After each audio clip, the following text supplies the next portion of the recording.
I end up as the nominee, if we win the election, if I become president, well, this is up to God and the American people. I don't want to be presumptuous. But if it happens, on the very first day, shortly after the inaugural address, I will sign an executive order which repeals every single anti-religious act of bigotry by this administration.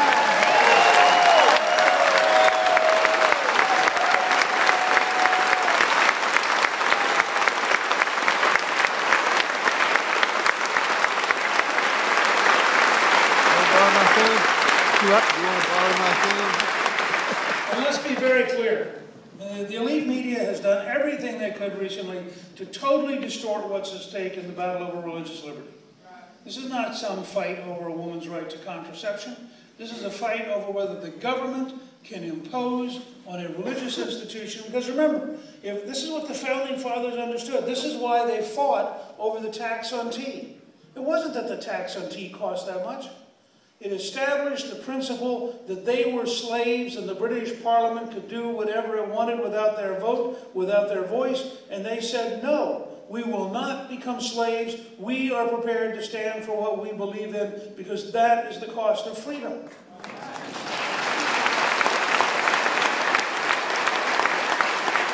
What's at stake in this fight is the principle. If Obama can tell you what insurance you have to buy, if he can tell you what car you should drive, if he can tell you what your church is allowed to do, where does it stop? Once you go down this road, presently they'll tell us what words we're not allowed to use to describe the people that are trying to kill us. Because they'll say it's a hate crime to describe accurately somebody who wants to kill you. Now, I'm not describing some world that doesn't exist. And by the way, this isn't for me. This is Hayek, who wrote in The Road to Serfdom, centralized planning leads to dictatorship. This is George Orwell, who in his great novel about totalitarianism, 1984, he doesn't put it in Moscow. The greatest novel ever written about totalitarianism is in London. And it's because he, although he was a socialist, he had come to believe that centralized planning led to dictatorship and that that dictatorship started with your mind. They couldn't afford to let you know the truth. And that's the kind of fight we're in today. And we're in, frankly, as much with the elite media and as much with the academic world and as much with judges as we are with Barack Obama. Every one of those groups has people in them who would gladly live in a country that had forgotten where our rights came from. Now, I got involved in this in 2002 when the Ninth Circuit Court ruled that one nation under God in the Pledge of Allegiance was unconstitutional. And I decided that that was such an anti-American decision, so profoundly aimed at the core of our being as a people, that somebody had to systematically start doing something. So if you go to Newt.org, you'll find a 54-page paper on how to rebalance the judiciary based on 9 years of work. Because I take this stuff seriously. I am tired of the 50-year offensive which has tried to drive God out of our lives.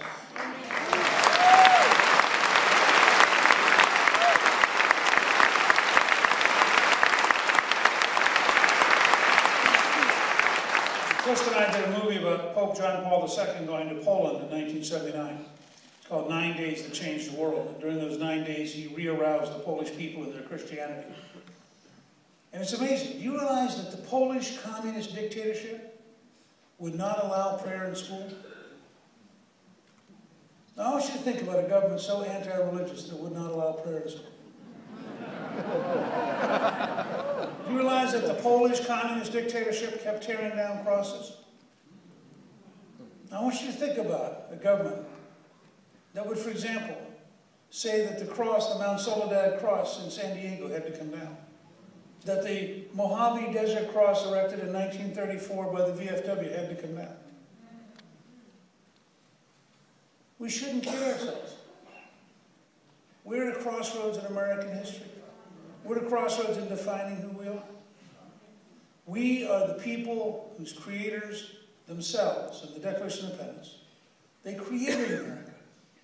It was an idea. And they said, we hold these truths to be self-evident. Not a theory, not a philosophy. Truth. Because they sought to understand what God's truth was. That we're all created equal, which was a radical idea. we didn't always live up to it. We had slavery. Women had a secondary role for a long time.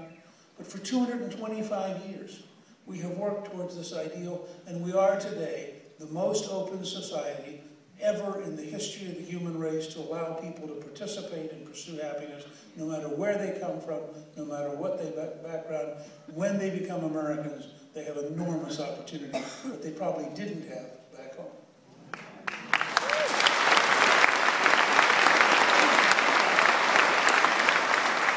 And they went on to say the central principle of American exceptionalism, something which I'm confident Barack Obama doesn't understand and doesn't believe. We are endowed by our Creator with certain unalienable rights, among which are life, liberty, and the pursuit of happiness. Now, this is vital at three levels. First, Founding Fathers asserted that God gives each one of you personally sovereignty. Power comes from God to you. And then you loan power to the government. The government never loans power to you. This is the opposite of the Obama model. Obama believes in the European system, where the government's the center of power and we are merely subjects. We believe in an American system where we are citizens and the government should be our servant. Fundamentally.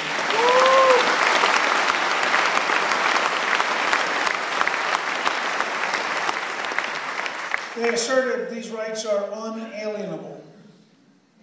That means no president, no judge, no bureaucrat can come between you and God, and that's why Obamacare's decisions are so profoundly anti-American and are such a threat to the very survival of our civilization, because they put power in government to come between each of one of us and God, and that is totally un-American and totally unacceptable in this country.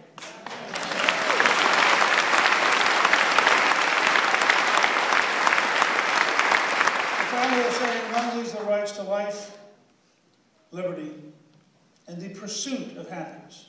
Very key concept. Happiness in the 18th century Enlightenment meant wisdom and virtue, not hedonism and acquisition. And notice you're not guaranteed happiness. You're guaranteed the right to pursue. There was no concept among the Founding Fathers that there should be happiness stamps for the underhappy. There was no suggestion that we needed a federal Department of Happiness to do the annual happiness assessment.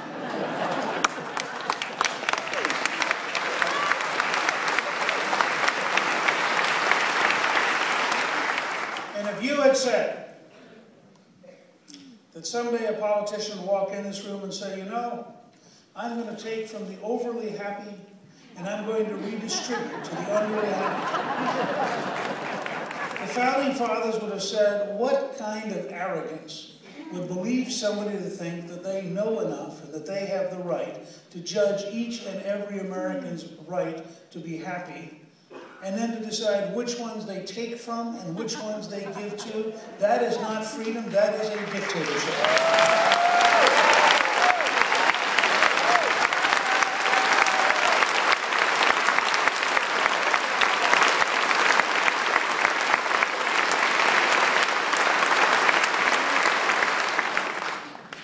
So here we are.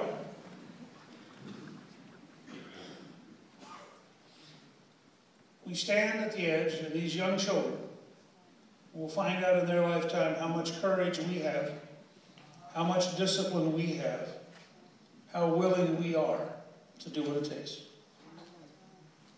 The fact is, America hangs in the balance. And those young men and women risking their lives across the planet deserve from us the kind of commitment to reestablish the historic America based on a grant of power from God, and to repudiate decisively, once and for all, the anti-religious bigotry and, frankly,